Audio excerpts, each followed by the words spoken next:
Tonight, David Cook exclusive, the American Idol winner, in his first TV interview on losing his best friend, his brother, who died of brain cancer.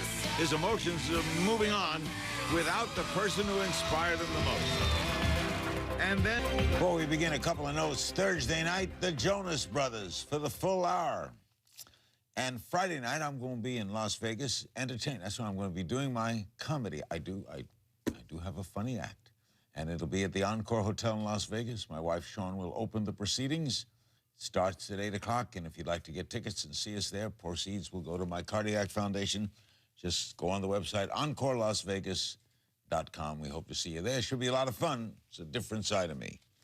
Here's a great guy, welcoming him back to Larry King Live, David Cook, winner of the 7th season of the American Idol. His debut album is the self-titled David Cook. Great name. Our condolences, David. Your older brother, Adam, passed away. Can we say it was not expected, or is any death not expected? Well, I mean, I would say the actual event was unexpected, but we kind of knew for a while that Adam was heading in that direction, I guess. And so, you know, now that it's done and it's over with, I think, you know, now it gives us a chance as a family to kind of, you know, regroup and move on, and hopefully make sure that, you know, his memory just kind of lives on. How old was he? He was 37, and an amazing guy. Definitely one of my best friends, one of my biggest advisors. And he was just one of those people. I think he was important to everybody that knew him, which is really cool. What do you do for a living? He was a lawyer. And so, in Missouri? In Indiana, actually, in Terre Haute. And so lawyer jokes were the norm around the family. But he's left behind a great wife and a couple of kids. And, you know, we're still family, still talk all the time. So it's... when did he discover he had it? God, he must have been 26.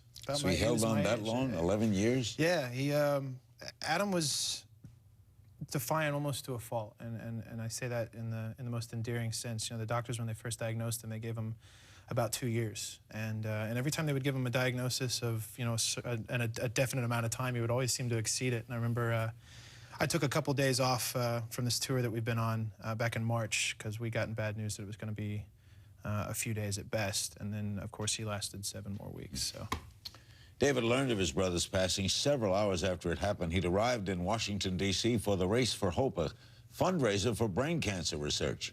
Still took part in that event. Watch.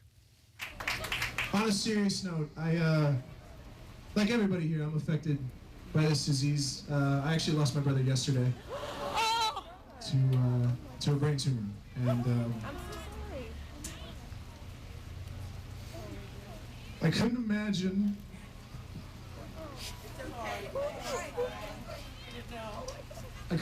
being anywhere else right now. We love you, David. We're right with you. Yeah. How do you cope? You got music. Yeah. I have amazing people just kind of surrounding me from all levels, and I mean that, you know, obviously I'm extremely close to my family. Parents living? Both parents, yeah. And the fact that, you know, I've been able to surround myself professionally with a ton of great people, and that's, you know, from my management, my label, all the way down to my fans. The condolences and well wishes sent my way in the last month and a half has been unreal, and I know that those wishes, you know, partly to my family, have been an absolute blessing. How are your parents taking it? You know, I think just like everybody else, I definitely take lessons from them on how to cope and how to deal with this. And, you know, that race was, you know, part of that deal. I think my parents just, they stay the course, and they mourn, you know, in private. They say that people die as they lived. Mm-hmm. How did he die? And did he die bravely? Yeah.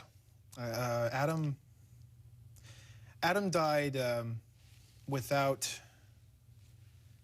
relative cognitive ability. The tumor that he had, called a ganglioblastoma, it affected him outwardly, but not inwardly. And I say that in the sense that in moments of clarity, he maintained his sense of humor all the way to the end. And the biggest lesson I took from Adam was that it never defined him. It was never a character trait or a personality trait. It was just an illness. And so yeah, I definitely think that Adam passed with all of his dignity intact. David performed the song Permanent, inspired by his older brother, for the finale for this season's American Idol. Take a look.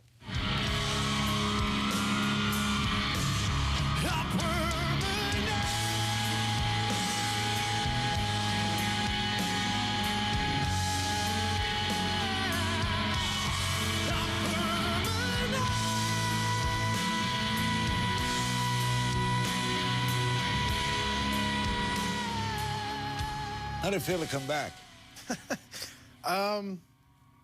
You know what? Idol's always, ever since I first got on the show, it's just felt like home. Like the people behind the scenes, the judges, Ryan, everybody, just, there's a camaraderie there. And so it meant a lot to be able to come back and do that. And we've been really fortunate that the kind of all parties involved with the recording of that song kind of forewent their, payment or royalties. And now the song is actually up for a few more days, I think another week, on iTunes, and all the proceeds from the sale go to ABC Squared.